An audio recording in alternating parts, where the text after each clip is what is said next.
Morning buddies. So as you can see through the title of this video, I'm going to be trying out two different drugstore foundations for my oily combo skin. Right now I'm putting on this primer that I got from my mama.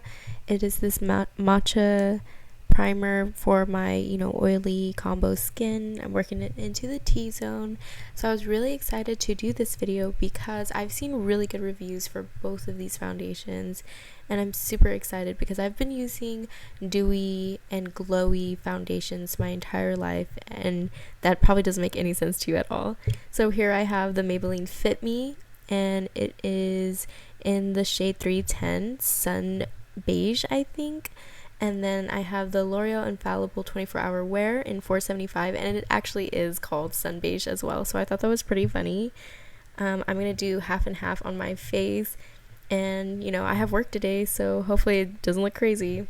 I'm working it in with my Real Techniques brush, and then I'm going to eventually go in with a damp beauty blender just because I like the way it works the foundation into my skin and makes it look more natural for me, So yeah, like I was saying, I'm really excited to do this video because I've actually stayed away from matte foundations my entire life just because when I tried it once, it was just way too dry. But honestly, back then I didn't know or have the knowledge of prepping my skin properly.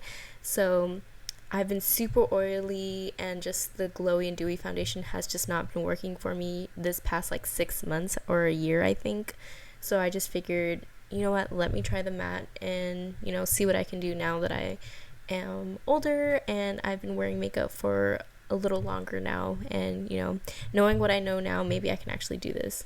So of course, during COVID restrictions, it was really hard to pick this out, the shades, because I can't test it out.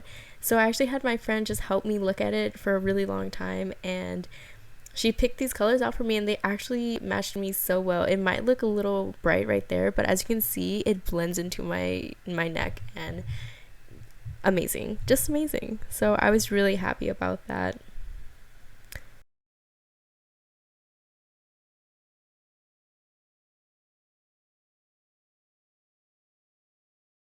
So I just finished my makeup.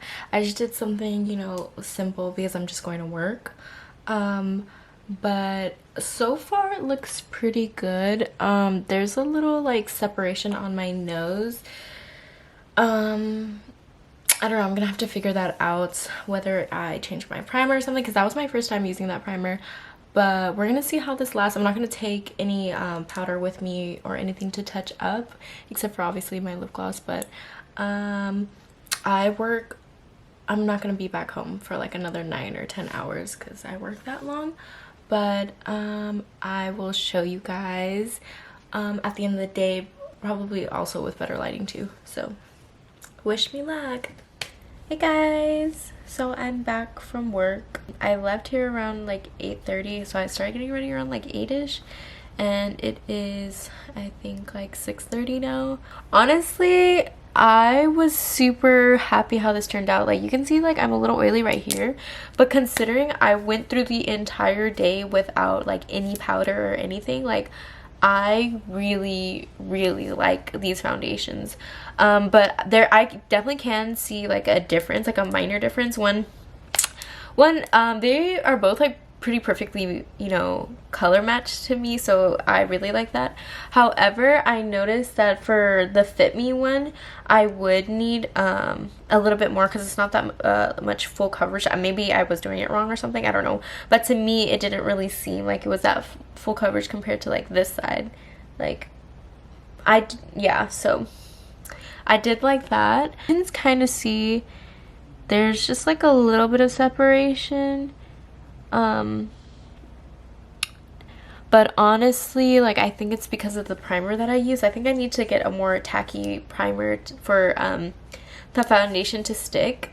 And honestly, it doesn't even look that dry. On this side, it probably does like look a little bit more dry, but on this side, it didn't really look that dry. So I will say I do like the L'Oreal Infallible 24-hour one more than the Fit Me one, but I feel like I could still use the Fit Me one for like an everyday kind of thing. So that's really nice to know. So this wasn't horrible. I definitely did like it, but this side definitely did do better. So that was my review. This was my all day wear. I need to come up now with a new routine because before I was using the L'Oreal Infallible Pro Glow, and that might not make any sense to you because I told you guys before that I have oily combo skin.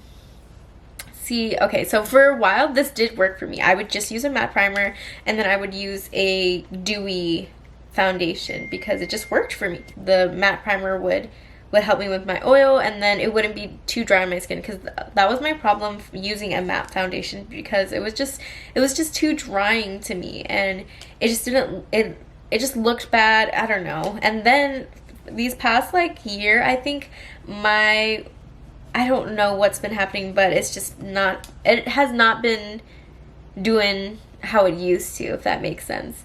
So I just knew that it was time. I felt like I was getting signs to get a matte foundation now, so which is why I wanted to try those ones.